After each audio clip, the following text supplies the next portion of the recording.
안녕하세요, 구독자 여러분. 저는 농사를 짓던 남편 덕에 시골에서 열심히 지지고 볶고 살던 60대 여성입니다.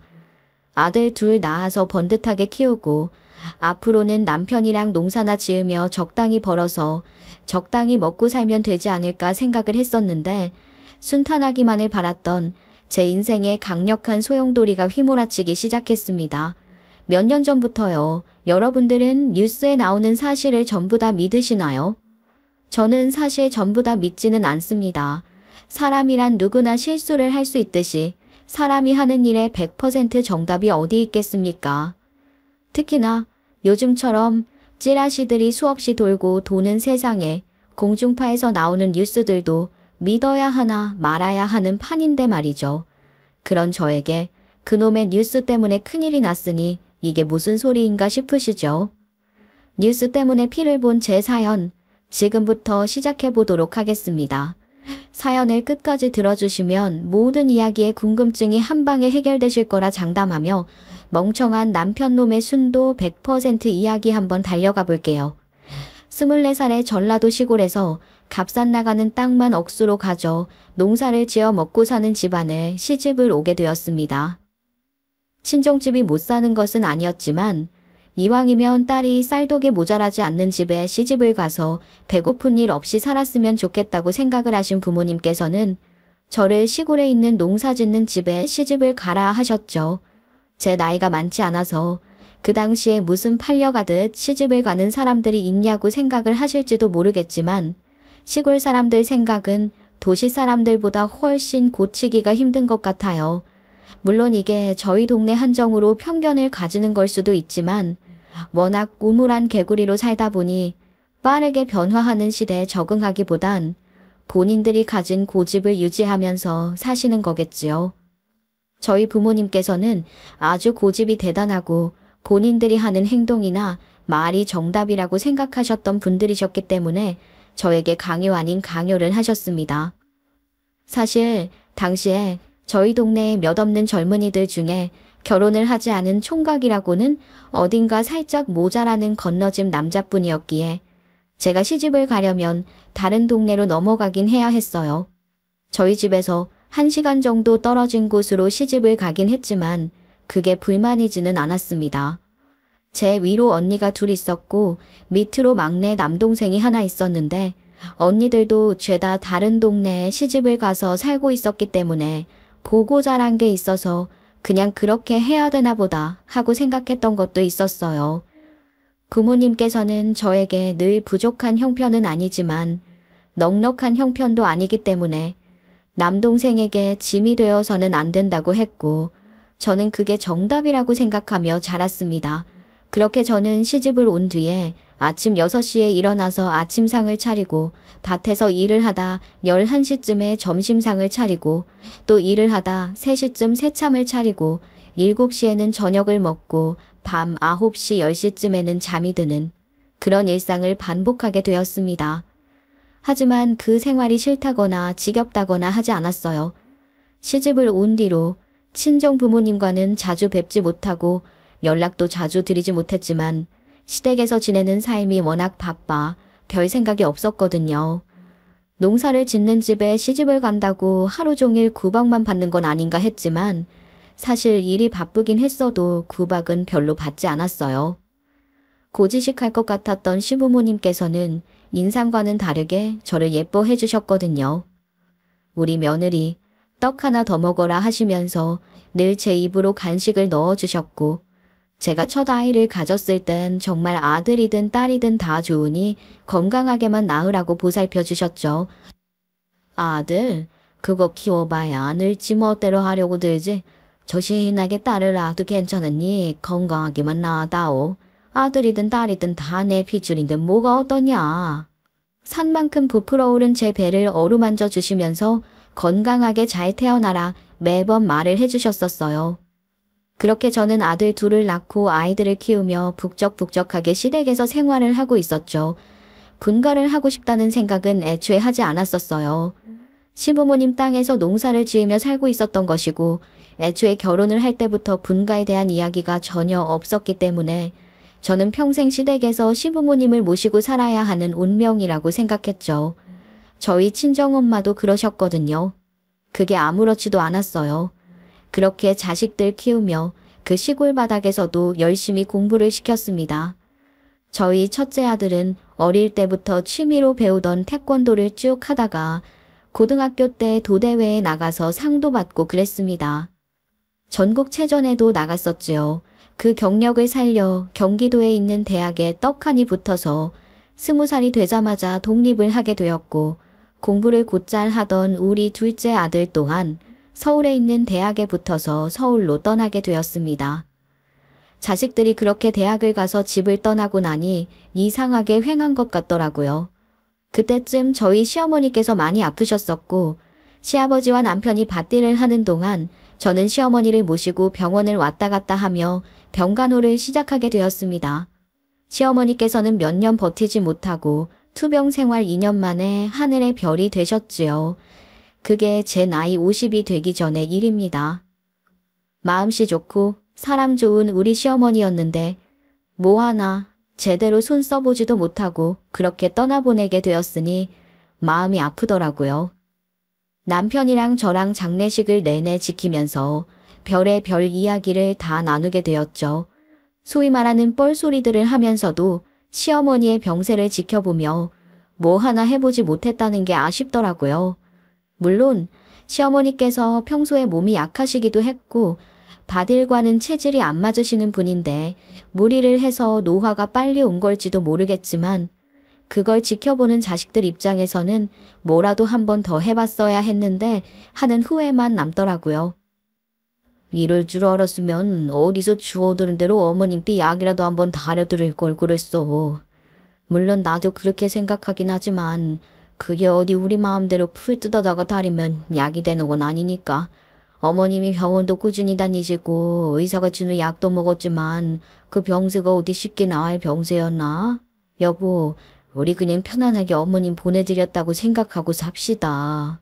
자식된 입장에서 손 한 번 제대로 못 써보고 그렇게 그냥 보내드린 것 같아서 아쉬움이 나는 거지.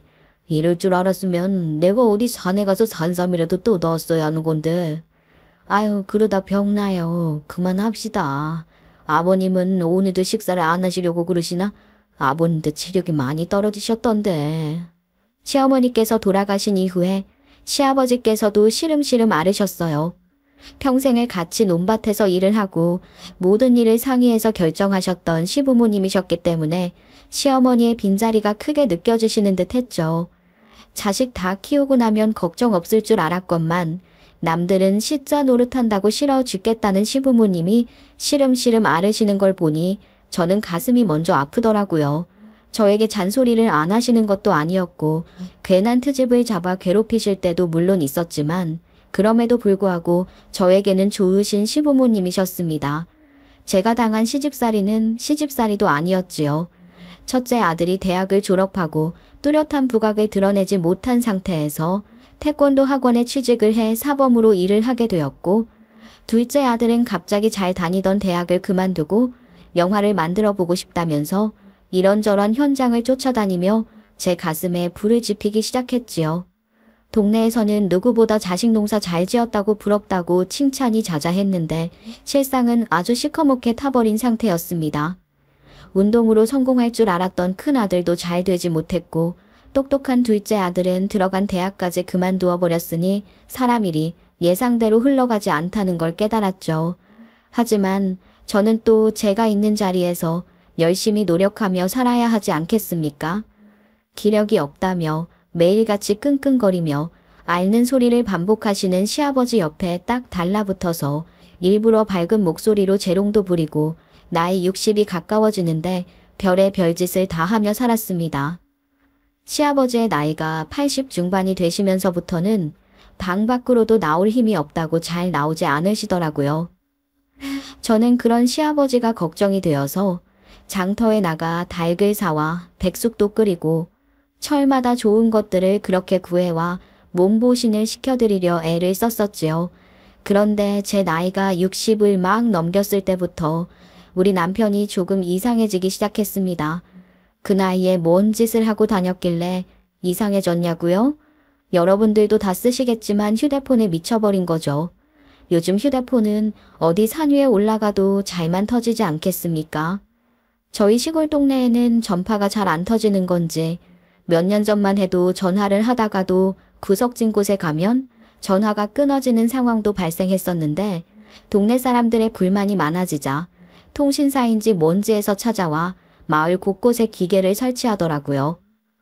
그 이후부터는 얼마나 속도가 빠르게 인터넷이 쭉쭉 이어지는지 휴대폰으로 뭐 하나 검색해 보려고 하면 전파가 잘 터지는 곳까지 걸어가야 했는데 이제는 집안 화장실에서도 휴대폰이 잘 터지더라 이 말입니다. 그러니 사람들이 하나같이 휴대폰만 들여다보게 되더라고요. 우리 남편도 그랬습니다. 바디를 하러 나가서도 휴대폰을 손에 꼭 붙잡고 있었고 요즘은 이어폰도 무선으로 잘 나오니까 귀에 떡하니 꽂아놓고 바디를 하더라고요. 아 여보, 새참 먹을 시간인데 도대체 왜 여기 우뚝 서서 일을 하고 있는 거야? 저기 일하러 온 사람들도 새참 먹는다고 죄다 일 접었으니까 당신도 얼른 와. 저 멀리서 남편을 아무리 불러도 움직일 생각을 하지 않는 겁니다. 제가 저 인간이 귀가 먹었나 싶어서 가까이 가보니까 귀에 이어폰을 꽂고 무슨 영상을 그렇게 들여다보고 있더라고요. 어이가 없어서 귀에 꽂힌 이어폰을 확 빼버리니 아주 소스라치게 놀라는 것이 아니겠습니까? 아이고 깜짝이야. 당신 사람이야 귀신이야.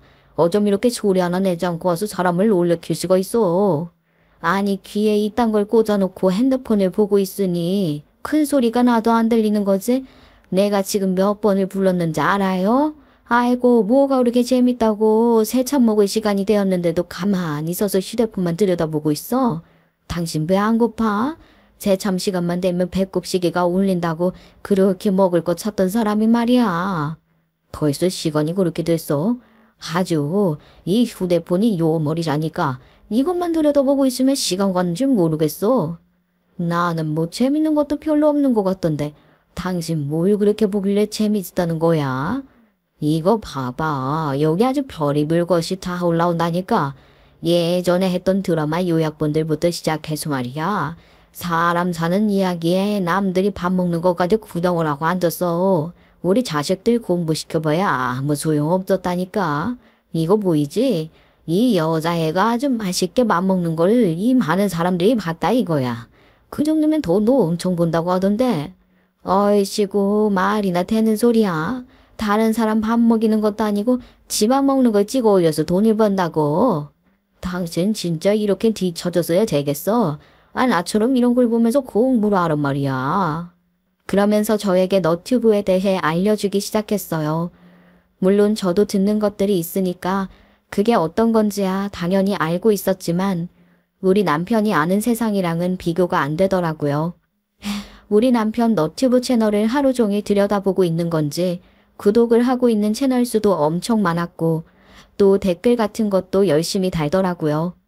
저에게 이런 채널이 재밌다, 저런 채널이 재밌다 하면서 추천까지 해주는데 채널이고 나발이고 밥이나 빨리 먹었으면 좋겠더라고요. 그런데 이 인간이 휴대폰 중독도 아니고 아주 그냥 하루 종일 휴대폰만 들여다보고 있으니 여간 답답한 것이 아니었어요. 제가 불러도 그놈의 이어폰 때문에 듣지도 못하고 제가 일을 시켜도 하는 둥 마는 둥 하고 요즘 젊은 엄마들 사이에서 자식들이 어릴 때부터 스마트폰에 노출이 되어서 폰 중독자로 커간다고 걱정이신 분들 한둘이 아니시죠? 그래도 자식들은 부모가 화를 내면 듣는 척이라도 하지 남편이 그러고 있으니 답이 없더라고요. 아유 여보 도대체 뭐 하는 거야? 밤에 불 다 끄고 누웠으면 잠을 자야지. 그 휴대폰 불빛 때문에 잠을 잘 수가 없네. 당장 안 꺼. 아이 참 내가 구독 중인 사람이 이 시간에 새 영상을 올렸다고 알람이 왔다고. 내가 제일 좋아하는 사람이라 이거 다 보고 잘 거니까 당신 먼저 자. 아유 그럼 나가서 보든지. 뭐가 이렇게 시끄러운지. 그게 뭐가 재미있다고 사람이 밤낮 구별도 못하고 휴대폰만 보고 있어. 아유 얼른 자. 잔소리. 에이스 정말. 거실에 나가서 이것만 보고 들어올 테니까 당신 먼저 자. 남편은 정말 영상 중독자처럼 하루 종일 휴대폰만 봤어요.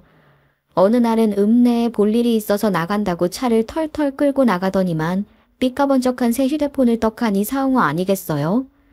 원래 쓰던 휴대폰도 완전히 멀쩡했는데 100만 원이 넘는 휴대폰을 사왔더라고요. 제 휴대폰은 소위 말하는 공짜폰이었거든요. 저는 남편이 휴대폰에 100만 원 이상을 투자했다는 것에 깜짝 놀랐죠. 아니, 이 기계가 뭘 안다고 100만 원이나 해. 내 휴대폰이랑 생긴 건 똑같이 생겼는데 당장 가서 환불해와. 이렇게 비싼 게 뭐 한다고 필요해. 거참, 이 인자는 모르는 그런 게 있어. 이게 원래 내가 쓰던 휴대폰보다 훨씬 크고 튼튼하고 용량도 많다고. 그리고 카메라도 훨씬 좋다는데. 지랄을 하고 있네 정말. 카메라가 좋으면 뭘 해. 그걸로 영정사진밖에 더 찍겠어? 우리가 다 늙어서 무슨 사진을 찍겠다고. 당장 환불하라니까. 이미 기계 다 뜯어서 환불도 못 줘. 화면이 큼지막해서 테레비 보는 것 같구만. 좋네 좋아. 남편은 보란 듯이 자꾸 제가 하지 말라는 것만 골라서 하는 사람처럼 굴었죠. 시아버지께서는 논밭 상황이 어떤지 걸어나가기 힘들 정도로 노쇠해지셨는데 아들이 되어서 그런 시아버지를 보살피기는커녕 이상한 소리만 하고 앉아있더라고요. 하루는 제가 시아버지께 약과를 드렸는데 남편이 기겁을 하면서 달려오더니만 약과를 확 빼앗는 게 아니겠어요? 당신 뭐해? 약과 먹고 싶으면 말을 하지. 버케 있으니깐 그거 먹어. 아버님이 영 입맛이 없다고 하셨는데 약과는 드시고 싶다고 그랬어. 약과 안 돼. 약과 먹으면 치매 온대. 에? 그게 무슨 소리야? 약과를 먹으면 치매가 온다니? 내가 너 유튜브에서 봤는데 약과를 만들 때 설탕이 엄청 들어간다네. 그 설탕이 말이야.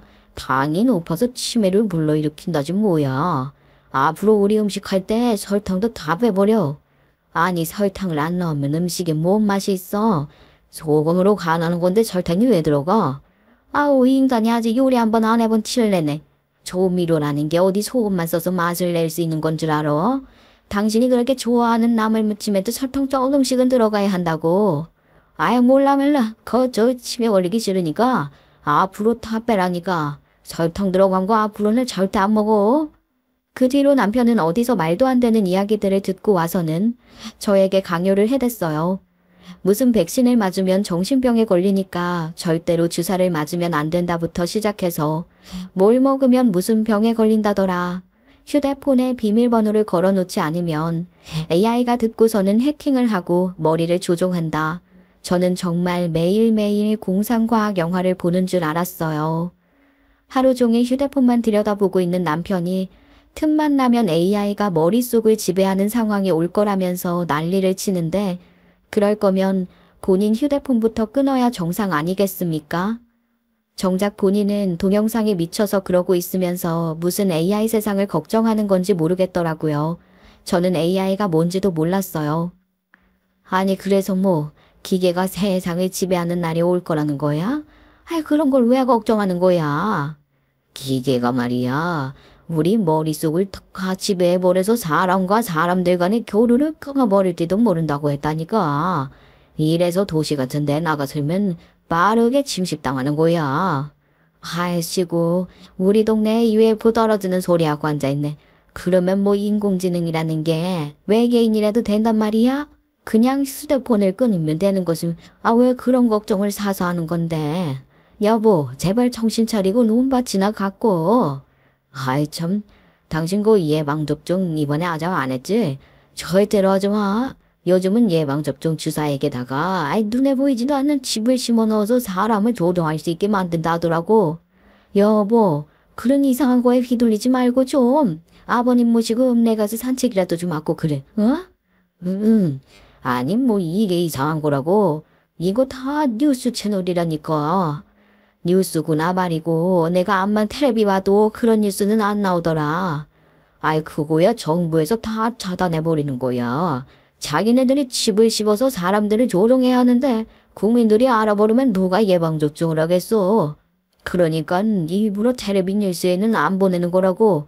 이 채널을 운영하는 사람이 서울대를 나왔대. 서울대. 그 사람이 서울대를 졸업했는지 어디 말도 안 되는 전문대를 졸업했는지 어떻게 알아. 됐어. 나한테 2번 다시는 그런 이야기 하지 말고 아버님 모시고 병원 갔다 오면서 읍내 가서 소고기도 좀 사오고 그래. 듣는 저는 무슨 말도 안 되는 개소리냐 하고 있는데 우리 남편 놈은 확신에 차서 말을 하더라고요. 그 이후부터 어떤 채널을 구독하고 있는 건지 매일같이 가짜뉴스를 들고 오는 게 아니겠어요? 정말 머리가 지끈거릴 정도였어요. 하루는 바나나를 먹으면 안 된다고, 바나나가 전부 병이 들어서 유전자가 변이 되고 어쩌고 저쩌고 하는데 그건 저도 뉴스로 봐서 알고 있었거든요.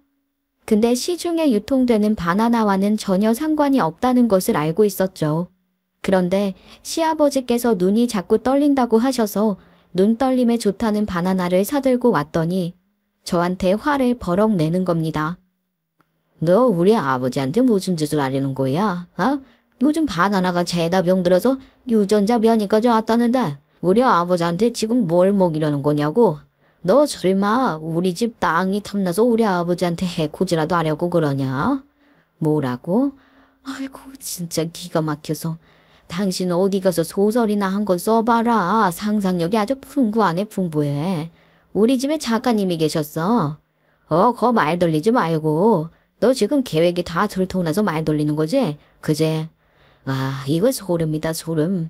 내가 너 튜브에서 봤는데 시댁 재산을 노리고 나쁜 듯 하는 며느리들이 그렇게 많다더라. 집에 같이 사는 마누라 절대 잊지 말라고 신신당부하더니 우리 집에도 소름 돋는 며느리가 있었잖아. 인간아 도대체 무슨 소리를 하는 거야. 내가 왜 아버님한테 해코지를 한다고 그래. 그리고 당신네 집안에 무슨 재산이 그렇게 많다고 내가 그런 짓까지 해가면서 돈을 빼돌린단 말이야. 당신이 가지고 있는 이놈 밭 해봐야 얼마나 돼. 나는 처음에 억수로 땅이 많다길래 얼마나 많은가 기대를 했더니 저놈 밭 말고는 죄다 그린벨트에 묶인 땅이면서 그렇게 자세하게 알고 있는 것도 수상하단 말이야. 당신 진짜 우리 집 재산 노리고 들어온 거야? 이 인간이 진짜 미쳤나? 가짜뉴스 보다가 돌아버렸나 정말? 내가 왜 재산을 노리고 들어와? 그럴 거였으면 내가 당신이랑 이렇게 40년을 넘게 살았겠어? 그 전에 등 쳐먹고 도망갔겠지. 에이구 정말 손주 보기 부끄럽지도 않소. 그런 신소리를 하고 있게. 그리고 당신네 집안 돈 없어. 요즘 잘난 집안들은 죄다 도시 가서 떵떵거리면서 사는데 당신네 집안에 무슨 돈이 있어서 도시에 가서 살 수나 있겠어. 이 집 팔고 논밭 팔아도 서울에 아파트 한 채 못 산다고. 아니 그거는 다 정치인들이 집값을 올리려고 손을 써가지고. 그러니까 그것도 다 가짜뉴스라니까. 그냥 집이 잘 지어지고 그 동네 주변이 좋고 다들 서울에서 일하고 사니까 인구가 몰려서 비싸질 수밖에 없는 거지. 그거는 우리 학교 다닐 때도 배운 건데 그걸 또 남 탓을 하려고.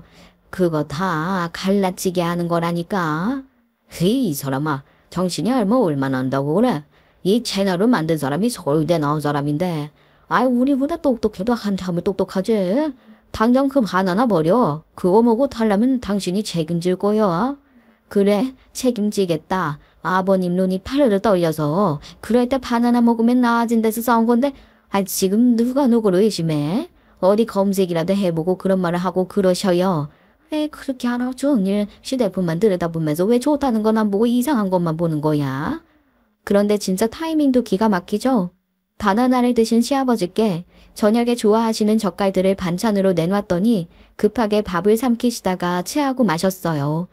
아버님이 속이 더부룩하다면서 소화제를 달라 하시더니 식은땀까지 뻘뻘 흘리시는 겁니다. 아무래도 체한 것 같다고 손을 따달라고 하셔서 손을 따드렸더니 검은 피가 쭉쭉 빠지더라고요. 등도 두들겨 드리고 손도 주물러 드리고 하는데 남편 놈이 손 하나 까딱 안 하면서 혀를 끌끌 차는 거 있죠.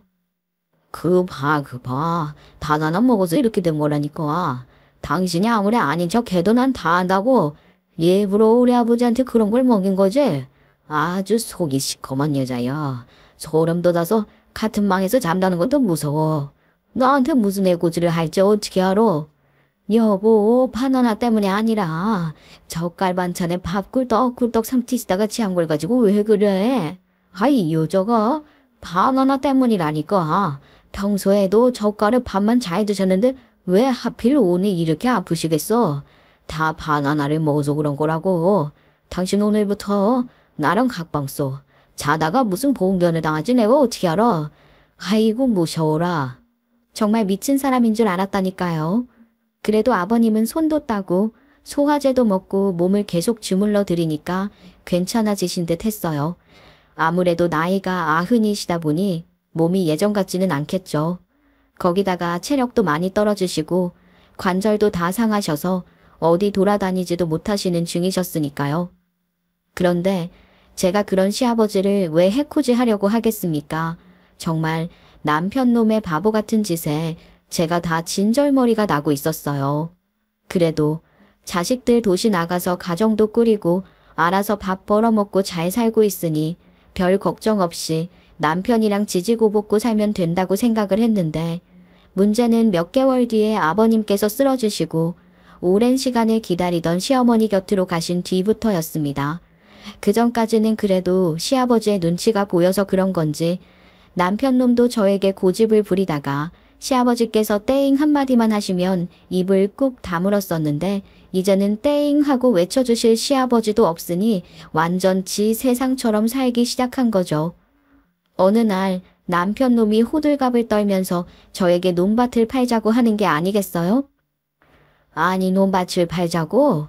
저 어차피 땅값도 똥값이고 우리가 그나마 농사를 지어서 자급자족하면서 살고 있는데 저걸 팔면 우리는 뭐 해먹고 살아? 저거 팔아봐야 얼마 나오지도 않는데. 그럼 당신 뭐 물려받은 재산 같은 거 없어? 장인어른 장모님은 어떻게 한 분도 안 남기고 돌아가실 수가 있어? 아이고 우리 부모님은 딸린 자식만 넷인데 무슨 돈을 얼마나 모으시면서 사셨겠어. 자식들 다 퍼주고 그랬지. 어이씨 돈 있어야 하는데 지금 땅을 내놓으면 바로 팔리려나? 아니 멀쩡한 땅을 왜 판다고 그래? 왜? 돈이 왜 필요한데? 집도 있겠다. 먹고 살 만큼 벌기도 하겠다. 돈이 더 필요한 일이 없는데 왜 땅을 팔겠다고 난리 부르스를 치냐고. 내가 그 자주 보는 너 주부이잖아요. 걔가 그러는데 자기가 엄청나게 고수익을 올릴 수 있는 방법을 알고 있다고 자기한테 투자를 하라네. 아이고 정신 나간 소리라고 자빠졌네. 그 사람 이름이나 알고 아니 뭐하는 사람인지 그냥 영상 만든 거나 보고 앉아있으면서 무슨 투자를 한다고 그래. 그거 다 사기꾼이 하는 수법 아니요. 내가 이 사람 채널을 몇 년을 봐왔는데 이 사람이야말로 나라에서 막는 뉴스들을 전부 다 취재해서 뿌리는 사람이라고. 아유 얼마나 신뢰가 두터운 사람인데 사기꾼이라고 몰아가고 그래. 여보 제발 정신 좀 차립시다. 네? 세상에 그렇게 좋은 정보가 있으면 본인 가족들이나 챙기지 왜 지 영상을 보는 사람들을 일일이 챙기고 앉아있겠어. 안 그래? 우리는 가족 같은 사이라니까. 이 사람한테 내가 대거를 쓰면 하나하나 답변을 달아준다고. 나한테 뭐를 알려주는 거라고 했단 말이야. 저는 남편이 한심해 죽을 것 같았습니다. 이름도 몰라 얼굴도 몰라 아는 거라고는 너튜브에 영상을 올린다는 것 하나밖에 없는데 뭘 믿고 그 사람에게 전 재산을 투자하겠다고 하는 건지 답답할 따름이었죠. 막말로 보이스피싱에 당하는 거야 몰라서 그랬다고 친다지만 이거는 눈에 뻔히 보이는 사기수법인데 홀라당 넘어가겠다고 하니 미치고 환장할 노릇 아니겠습니까? 제가 뜯어 말렸죠. 당장 논밭을 팔아버리면 저희는 뭘 먹고 살 수 있겠습니까? 가뜩이나 손주들 뒷바라지 해주려면 할머니 할아버지들이 부자여야 한다는데 돈을 모아서 손주들 도와줄 생각은 하지 않고 무슨 늦바람이 불어서 그런 놈한테 코가 꿰어서 돈을 투자하겠다고 하는 건지 정말 제 남편이지만 답답해 죽을 것 같았죠. 은근슬쩍 읍내에 나간다고 하길래 땅을 팔아치울 생각인가 싶어서 줄줄 따라다녔습니다. 남편놈 제가 회방을 놓는다고 생각을 한 건지 승질도 내고 몰래 나가려고 수를 쓰기도 했지만 제가 떡하니 수문장 마냥 뒤를 지키고 있으니 남편은 아무 짓도 하지 못했습니다. 그렇게 바짓가랑이 붙들어 매면서 겨우겨우 말려놓은 지 3개월이 지나고 나서 남편이 저에게 삿대질을 해가며 화를 내더라고요. 임자, 내 말 들었어야지. 여기 봐봐. 이 사람이 올린 이거를 좀 보라고. 눈 똑바로 뜨고 말이야. 호들갑에 아주 난리 부르스를 치길래 뭐 때문에 저러나 했더니만 그 남편에게 투자를 해야 된다고 사기를 치려 했던 너튜버가 투자를 한 사람들의 수익금이라면서 무슨표 같은 것을 올렸더라고요. 자세하게 보니까 남편은 저 때문에 투자를 못했지만 그 말을 듣고 쌈짓돈을 투자한 사람들이 조금 있었나 봐요.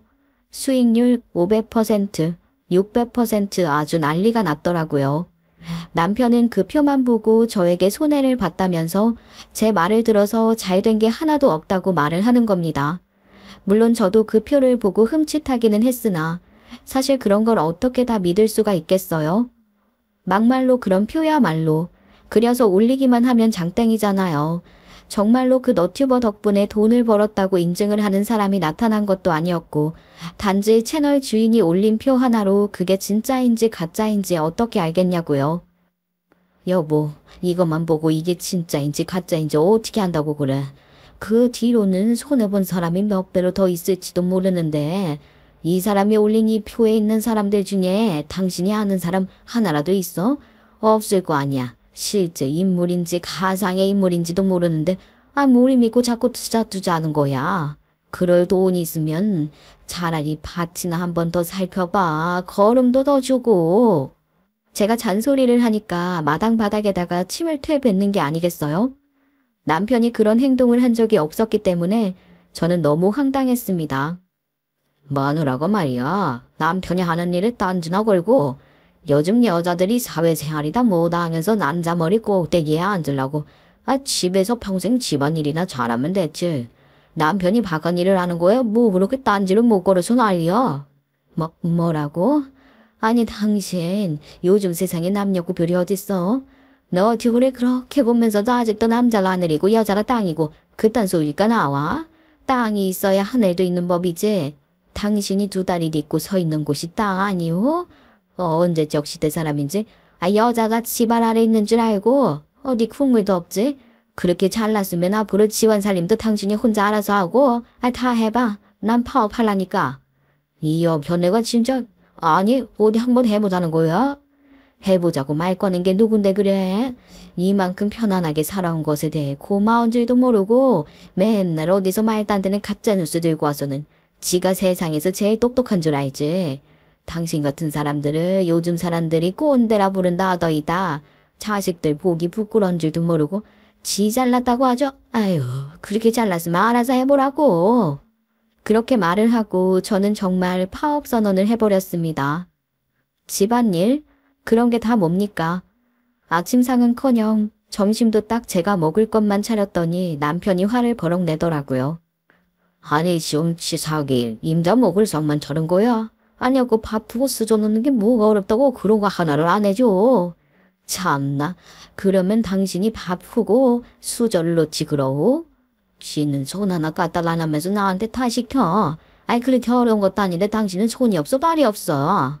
속 시원하게 하고 싶은 말 다 질렀더니만 남편 놈이 첫날에는 기분 팍팍 상한 티 내면서 밥을 굶더니만 이틀째 되는 날부터는 배가 고픈지 눈치 한번 쓱 보고 부엌에 가서 밥 푸고 수저 놓고 하더라고요. 눈에는 눈, 이에는 이라더니만 제가 한번 그렇게 손 딱 놔버리니까 지가 먹고 살 길 찾아간다고 시키지 않아도 부엌에 들어와서 반찬 냅두고 수저 냅두고 하는 게 아니겠어요? 진즉에 이럴 걸 그동안 왜 그렇게 남편이 하자는 대로 따라서 했던 건지. 빨래만 해도 말입니다. 제 옷만 개켜 넣었더니 궁시렁거리면서 지 옷 척척 접어서 옷장 안에 넣어두더라고요. 하지만 그런 행동을 한다고 해서 이 인간이 너튜브를 안 보는 게 아니었습니다. 걸핏하면 투자 이야기를 해서 제 속을 뒤집어 놓고 요즘 살기 퍽퍽한 이유가 전부 나라님 탓이라며 손가락질을 하고 어디서 말도 안 되는 연예인 루머를 동네 사람들에게 퍼뜨리면서 낄낄거리고 앉아있으니 아주 속이 터지겠더라고요. 거기다가 오랜만에 큰아들, 둘째 아들 내가 시골에 손주들 데리고 놀러 왔는데 손주들에게 어디서 가지고 온지도 모르는 알약을 주는 게 아니겠습니까? 아니 여보, 이게 뭐야? 뭔지도 모르는 걸 애들한테 먹이면 어떡해? 이거 내가 그 너튜브한테선 머리 좋아지는 약이야. 내가 우리 손주들 주려고 이 비싼 걸 사왔다고. 아니 이 양반아, 어디서 만든 무슨 약인데? 몰라. 너튜버가 자기들도 이거 먹인다면서 이거 먹고 서울대 갔다면서 홍보를 하잖아. 우리 손주들 이 할애비가 주는 약 먹고 서울대 가야 한다이. 며느리들이 기겁을 하는데 아주 그냥 미쳐버리겠더라고요. 제가 손주들에게 당장 뱉으라고 난리를 쳤는데 이미 꿀꺽 삼킨 것을 어쩌겠습니까? 며느리들 볼 면목이 없더라고요. 그 너튜버를 얼마나 믿으면 제약회사에서 나온 제품도 아니고 일반인이 뭘 섞어 만든 건지도 모를 걸 먹고 있는 건지 정말이지 어디 쥐구멍이라도 있으면 숨고 싶은 심정이었습니다. 문제는 그 다음이었죠. 손주들이 배가 아프다고 난리를 치더니만 밤에 울고불고 난리가 난 겁니다. 집에서 40분 떨어진 큰 병원 응급실에 갔더니만 위세척인지 뭔지를 해야 할 것 같다고 애들에게 뭘 먹인 거냐고 난리가 났죠. 며느리들은 뿔이 잔뜩 나서 남편에게 아버님 너무하세요 하고 있고 저는 정말 고개도 들지 못하고 있었습니다. 제가 오죽하면 큰아들, 둘째 아들 붙잡고 미안하다고 네 아버지가 미쳐도 제대로 미친 것 같다고 빌고 또 빌었지요. 그 뒤로 며느리들은 그런 거 먹일 거면 2번 다시는 안 찾아오겠다고 선포까지 하더라고요. 그렇게 혼자 소가리를 하며 지낸 지 5개월이 지난 어느 날이었습니다. 남편의 휴대폰이 띵동하고 울리더라고요. 또 어떤 말도 안 되는 가짜 뉴스가 도착했나 싶어서 한숨부터 푹 쉬었는데 남편 놈이 큰 아들에게서 온 연락이라고 하지 않겠어요? 그러더니만 소리를 꽥 지르는 겁니다. 임자, 대박이 났어? 대박이 났다고?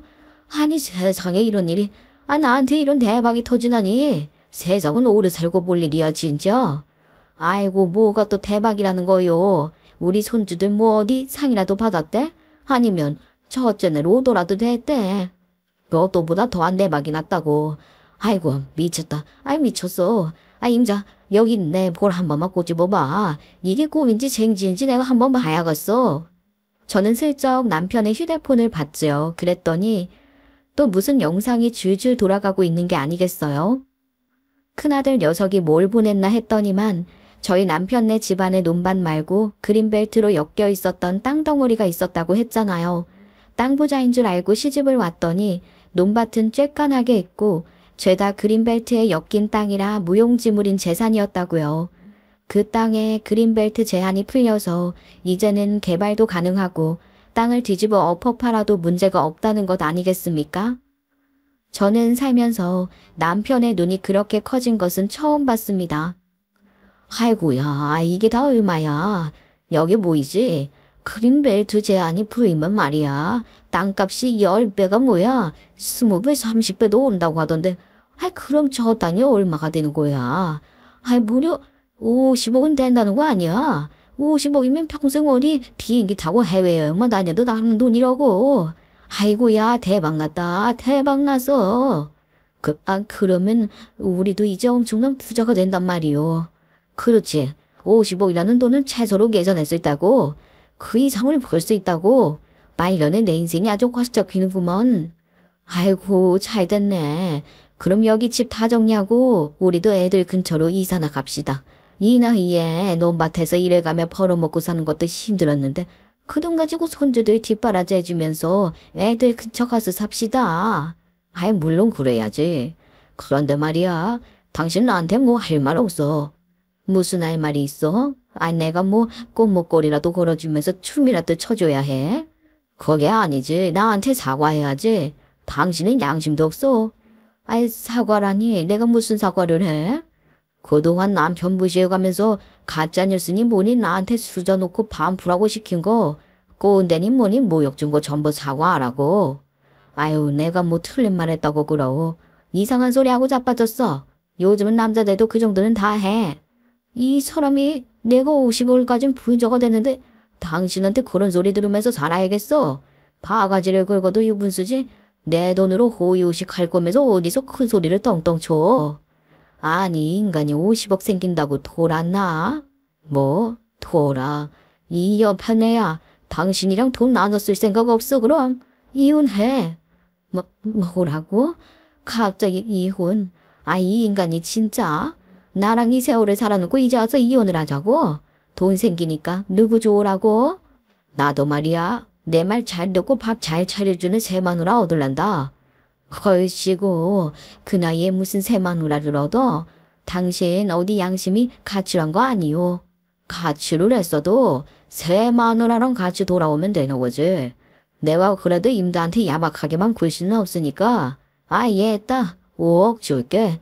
그 5억으로 어디 애들 근처 집 하나 얻어서 살아봐. 서울 집값이 얼만데 고작 5억을 주고 나한테 내 노후를 알아서 살으래? 당신 진짜 진심으로 하는 말이야? 그럼 진심이지. 당신이 우리 아버지한테 반 나눠줬을 때 그때 이혼을 했었어야 했어. 아무리 생각해도 우리 아버지가 반환 때문에 돌아가신 것 같단 말이야. 이 미친 사람이 무슨 소리라고 자빠진 거야 진짜. 당신 혹시 우리 어머니한테도 무슨 짓 했던 거 아니지? 내가 아주 의심이 된다. 의심이 돼. 남편이 그렇게 말을 하는데 여태 같이 산 세월이 비통하게 느껴지더라고요. 기가 막혀서 어떤 말도 못하고 있으니 남편이 쐐기를 박더라고요. 참말 말고 5억 줄 테니까 이쯤에서 갈라서는 걸로 합시다. 당신도 그닥 손해보는 장사는 아니다 이 말이야. 어디 가서 당신이 5억이라는 큰 돈을 벌 수 있겠어. 그 돈 애께서 쓰면 당신 죽을 때까지는 쓸 수 있을 거야. 그러니까 이혼해. 그래. 그러면 5억 준다는 각서 쓰자. 막상 땅 팔리고 나서 나한테 돈 못 준다고 하면 어떡해. 아니지. 어차피 당신한테 50억 이상의 돈이 들어올 텐데 어디서 5억 대출이라도 받아서 나한테 미리 줘 그러면 내가 지금 당장 지장이 뭐야 인감도장이라도 찍어주지. 그래? 그럼 내가 당장이라도 주지.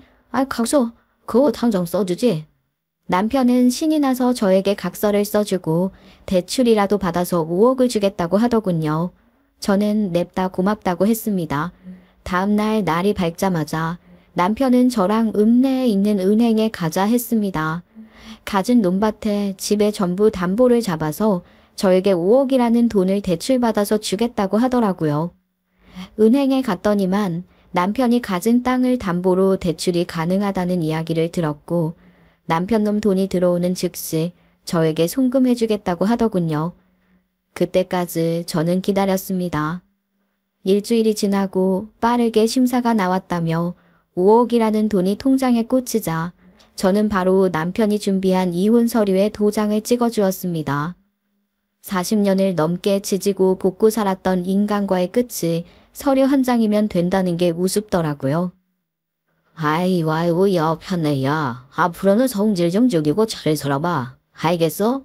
당신 같은 사람이랑 누가 살지 모르겠지만 괜히 또 엄한 놈 꼬여서 가진 5억 탕정하지 말고 아끼면서 잘 살아보란 말이야.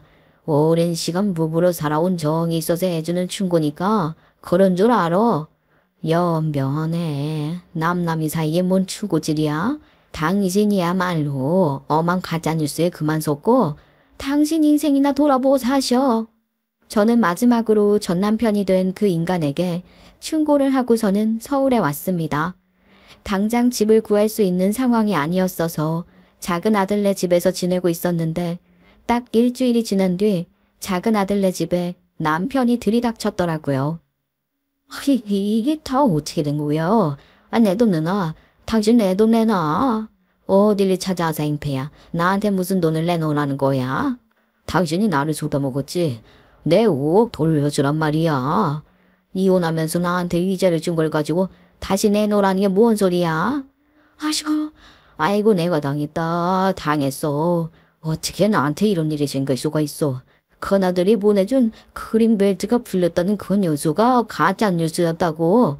그린벨트가 풀리기는커녕 아예 소식조차 없더만. 내가 그걸 홀라당 믿고 당신에게 대지호까지 받아서 뭐그 장납했다고.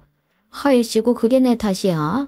그러길래 내가 분명히 가짜뉴스 같은 거 그만 보고 믿지도 말라고 했는데 내 말을 그렇게 안 듣더니 꼴 좋다. 아주 꼴 좋아. 당신은 알고 있었지. 작정하고 빼먹으려고 나를 속인 거 아니야. 아이고 도통 무슨 소린지 모르겠네. 사실은 그린벨트가 풀릴 예정이라고 큰아들이 보내준 영상은 작은아들이 만든 영상이었습니다. 대학까지 때려치고 영화 쪽 일을 해보고 싶다고 하더니만 현장에서 배운 기술이 영상 편집 기술이라고 하더라고요. 제가 남편의 가짜뉴스 맹신 때문에 힘들어하고 또 손주들까지 배탈이 났었던 일이 있었으니 아들들도 제발 아버지 좀 어떻게 말려봐야겠다는 생각이 들었던 거죠. 저와 아들 둘이 머리를 맞대고 내린 결과 가짜뉴스가 정말 믿어서는 안 되는 정보라는 걸 깨닫게 해줘야지 된다는 결론이 나온 거죠. 그래서 뭐가 좋을까 하다가 그린벨트 규제가 풀린다는 가짜뉴스를 만들어 보자는 것이었습니다. 작은 아들이 진짜처럼 영상을 만들었고 큰 아들이 이거 봤냐면서 남편에게 보낸 것이지요. 남편은 홀라당 믿어버린 거고요. 왜 딱 그런 사람 있잖아요. 본인이 가진 정보가 진짜인 줄 알고 다른 사람들이 아니라고 100번 말을 해도 믿지 못하는 사람. 그게 바로 남편이었습니다. 그래서 남편놈 주변 사람들이 그린벨트 규제가 풀린다는 이야기를 못 들었다고 하는 말에 니들이 정보가 느린 거라며 비웃고 조롱을 날린 거죠. 그런 조롱을 받은 사람들이 진실을 안다고 한들 남편에게 수가 틀려서 말이나 해줬겠습니까? 멍청하게 집, 땅 전부 담보로 대출을 받아 저에게 5억을 주고 본인은 그린벨트 규제가 풀린 땅을 팔아서 호요식할 거라고 떵떵거렸던 거죠. 그런데 며칠이 지나도 감감무소식이고 개발이 된다고 하면 분명히 너도 나도 땅을 보러 올 건데 동네가 너무 조용했던 게 이상했던 거죠. 그제서야 본인이 발로 뛰며 부동산 이리저리 돌아다니며 알아본 결과 그 뉴스가 가짜 뉴스였다는 것을 알게 된 것입니다. 그러니 한달음에 놀라서 서울에 있는 아들 집을 찾아온 거지요. 저는 물론 가짜뉴스 만들기에 동참을 한 사람이었으니 진실을 알고 있었죠. 단지 남편이 한껏 부풀어 올랐을 때 가짜뉴스다 하고 밝힐 생각이었는데 이 인간이 저에게 이혼을 운운하며 조롱을 할 거라 생각이나 했겠습니까? 처음에는 황당했고 나중 되니 실망감이 커지더라고요. 이런 사람은 내 인생의 동반자이자 반쪽이라 생각하며 살아온 지난 날들에 대한 회의감이 들었습니다. 게다가 빚까지 내서 5억이라는 돈을 주겠다는데 그 돈 받고 이혼하는 게 저한테는 훨씬 더 큰 이득이란 생각이 들더라고요. 그래서 남편을 버리기로 결심한 것이었지요. 당신 꼴 좋아. 그렇게 가짜뉴스에 휘둘려서 아버님이 아프신 게 내가 드린 판 하나 때문이란 둥 손주들에게 이상한 약을 먹여서 배탈이 나게 만들고 그러더니 사람이 말이야. 그렇게 선동되고 휘둘리면 망하는 거야. 당신 업보라고 업보. 아이고 내 돈. 큰일이다 큰일이야. 집이랑 논밭 다 걸고 받은 대줄인데 당신 그 돈 당장 내놔. 돈 있으면 내놔. 나 빚을 갚아야 할 거 아니야. 이러다가 나 집도 땅도 없이 쫓겨나게 생겼다고. 아니 그 돈을 왜 나한테서 찾고 그래. 나 당신이랑 남이야 남. 남으로 갈라진 사이에 내가 당신 빚을 왜 갚아줘. 그렇게 확 지르고 나니 남편놈 얼빠진 얼굴을 하대요. 자식들의 며느리들까지 하나같이 남편놈에게 손가락질을 하고 무시를 하니 오갈 데 없는 남편놈 제 앞에서 무릎 꿇고 빌덥니다. 어으시고 언제는 말 잘 듣는 새마누라 없겠다고 하더니 그 똥과 땅이라도 팔아서 어찌저찌 변제라도 해봐. 결국 쓸쓸하게 시골로 돌아간 남편놈은 그 커다란 그린벨트에 엮인 땅을 똥값에 금매 처분해서 돈을 갚았다고 하더라고요. 그래도 부족해서 결국에는 논밭도 반절 이상 팔았다고 했고요. 저야 그 소식이 그닥 궁금하지는 않았지만 자식들이 전해주니 저절로 들어오더라고요. 저는 집을 구해나가 살아야겠다 했지만 작은 아들네 부부가 같이 살자고 빈말인지 진심인지 모르겠지만 저를 붙들어 매서 지금은 작은 아들네 집에서 손주들 봐주며 그렇게 지내고 있습니다. 더 웃긴 사실은 뭔지 아십니까? 그게 작년에 있었던 일인데 올해 그 시골 동네에 소문이 돌기 시작했더군요.